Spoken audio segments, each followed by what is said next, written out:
Part of the president's pitch tonight in New York is to try and convince voters that the economy is working ahead of the midterms. However, high gas prices, persistent inflation, and a worsening consumer sentiment could make that a difficult sell.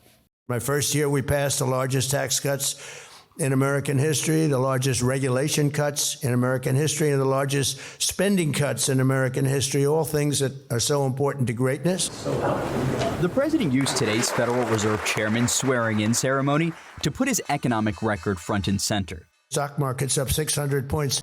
But that message comes at a complicated moment. As Americans hit the road this holiday weekend, they'll face some of the highest Memorial Day gas prices on record, according to our Get the Facts data team. Several surveys show Americans are souring on the economy, including a new AP NORC poll that shows just 1/3 of U.S. adults approve of the president's handling of the economy. And the University of Michigan says consumer sentiment fell again in May to the lowest point on record, with numbers dropping across all political affiliations. Coming into this month, Democrats were already somewhat downbeat about their view of the economy, but what is deteriorating now is the view of the economy on the part of independents and Republicans. So now the question heading into the midterms is whether the president is able to convince voters that his economic agenda is working for them. He is selling growth and tax cuts, but many Americans are still measuring the economy by prices, gas, and what their paycheck can cover.